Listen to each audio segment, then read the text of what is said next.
Mara nyingi tunawakuta watu ambao wanaanza kazi zao kwa kasi kubwa, kwa shauku kubwa, wakiwa na motisha wa ajabu sana.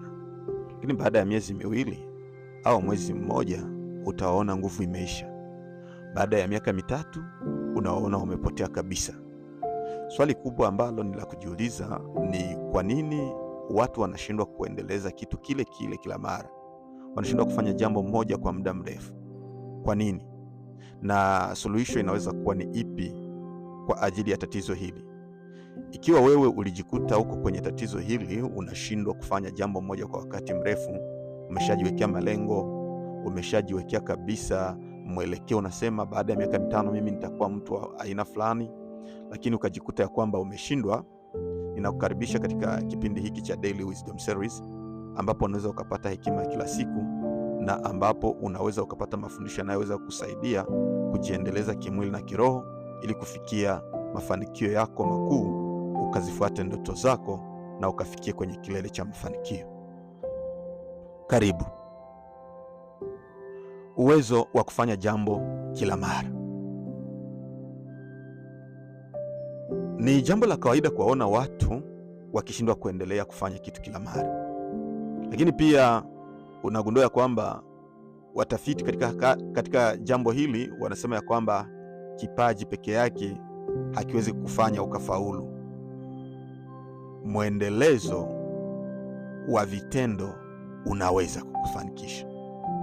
Kauli hii ni ya Duckworth ambaye aliandika kitabu chake kinachoitwa The Power of Passion and Perseverance, kilichoandikwa mwaka wa 2016. Mwendelezo wa vitendo ndio unaoweza kusaidia kuendelea. Lakini wanasema Carl Newport anasema kazi kubwa za ubunifu zinahitaji uthabiti wa muda mrefu. Hakuna mafanikio makubwa bila kurudia na kuzingatia kikamilifu. Yaani unaporudia ndipo unaweza ukafanikisha jambo hili. Wanasayansi wanapozungumzia kuhusu hili, kama vile Fogg katika Tiny Habits, katika kitabu chake alichokiandika mwaka wa 2019, anasema change doesn't come from motivation. It comes from creating the environment for consistent small behaviors. Akimaanisha mabadiliko hayaji kutokana tu na motisha, yanakuja kutoka kwa kujenga mazingira yanayoweza kukufanya urudie vitabia vidogo vidogo. Hii inamaanisha kuwa mtu hufanya kile kilicho rahisi na kinachorudiwa kila mara.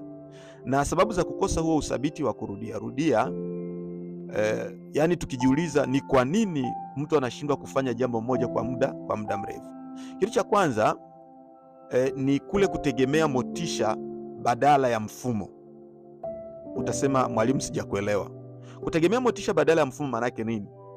Unapoanza kuna motisha fulani, msukumo wa ndani unaokusukuma kuanza kitu fulani. Kama wewe ni mwimbaji, kuna msukumo uliokusukuma. Kama wewe ni mcheza mpira, kama wewe ni mchungaji, kama wewe ni mwalimu, kama wewe ni mfanyabiashara. Hasa kwa wafanyabiashara kinachowasukuma kila mara ni faida. Sasa ukiwa umesukumwa na faida halafu ukashindwa kusukumwa na mfumo, yani system, tengeneza system inayoweza kukusaidia ili kwamba hata siku ukiamka asubuhi unajisikia hauna motisha wa kutenda, utende tu. Tengeneza mfumo ambao na tabia ambazo zitakusaidia ili kwamba siku ukiamka unajihisi hauna nguvu kabisa, lakini unasema hata kama sina nguvu lakini nitafanya angalau kidogo. Ninakumbuka kwa mama yangu tulipokuwa ni watoto wadogo, tukienda shamba, kuna wakati fulani ambapo tunaenda shambani, unamsikia mama analia, anasema mwili wangu hauko sawa, sijajisikia vizuri, lakini basi kwa sababu hatuwezi rudia shambani pasipo kufanya chochote, basi tufanye chochote kitu kile, tukatumike angalau kidogo, halafu tutarudia baadaye.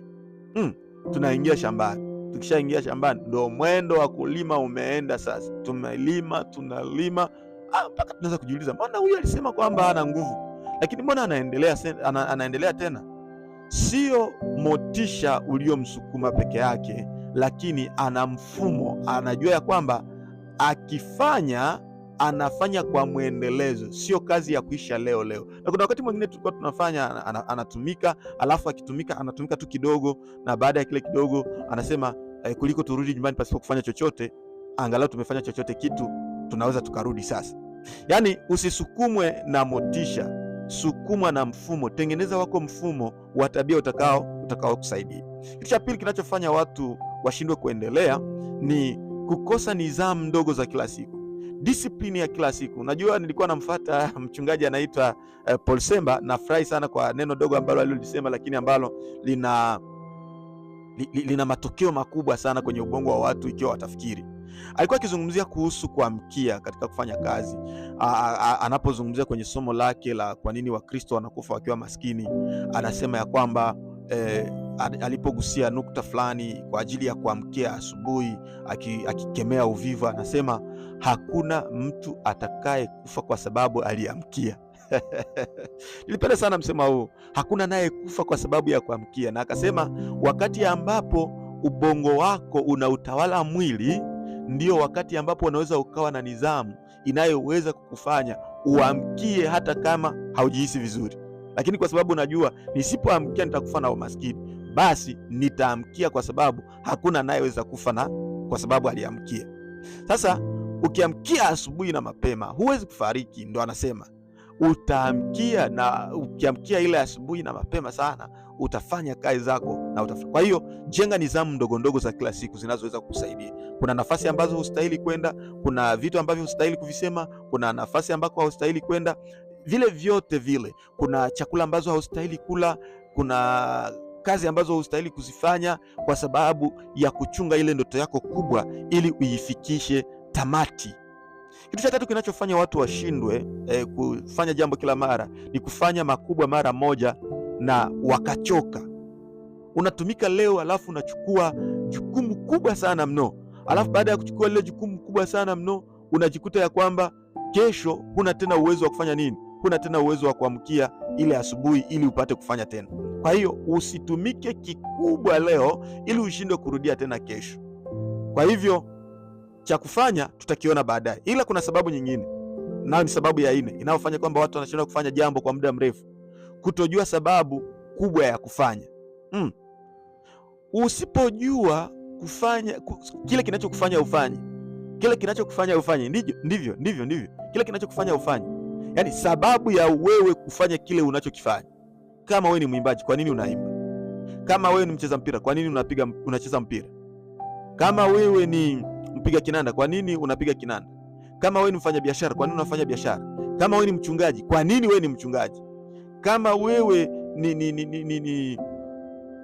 ni fundi, kwa nini unafanya kazi ile ya ufundi? Usipojua sababu ya wewe kufanya, utashindwa pale baadaye. Katika kitabu chake cha Bwana Charles Duhigg, aliandika kitabu kinachoitwa The Power of Habit katika mwaka wa 2012, ndiko toleo la mwisho lilitoka. Anasema kuna kitu ambacho kinaitwa cue, routine, reward. If one of these breaks, habit fails. Kuna sababu ya kufanya, kuna mwendelezo, lakini kuna zawadi unayoipata. Hicho ndicho kifungo cha tabia. Kama moja ya hiyo inavunjika, basi na tabia nayo itashindwa. Yaani sababu inayokufanya ufanye, ule mwendelezo wa kufanya, na kile unachokipata baada ya kufanya. Hii mojawapo ikivunjika, kwa nini unafanya ikivunjika? Tabia inaisha. Ule mwendelezo ukitoka, basi tabia inavunjika. Ile zawadi unayoipata, matokeo mazuri unayoyapata, nayo yakipotea, basi utakuwa umepoteza. Acha nikukumbushe kitu. Matokeo hauyapati leo. Matokeo unayapata baada ya muda mrefu. Wengi walianza kufanya vitu vyao miaka mingi iliyopita, lakini walianza kujulikana baada ya miaka 5, baada ya miaka 7, na wengine hadi miaka 10. Kuna jamaa mmoja ambaye namkumbuka, ambaye tunamjua wote kama Bolandinga Kuka Lumumba Vea, ambaye anafanya kuigiza, anaigiza mfano wa nini wa sanamu ya Lumumba.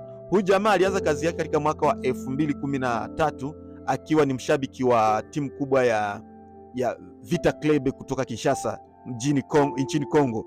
Lakini kwenye AFCON ya Maroc ndipo huko Moroko ndipo alijulikana kama sanamu iliyo hai, na kwa sasa aliperform vizuri na akapata zawadi kubwa sana kutoka nchi mbalimbali. Sasa nikwambie kitu, kwenye neno la Mungu Mhubiri 7 fungu la 8 inasema, haraka huponya mwendo wa dhambi, lakini kimsingi mvumilivu hujizalisha matunda. Kwa hivyo ukifanya kila mara unaweza ukapata kile ambacho unachokitafuta.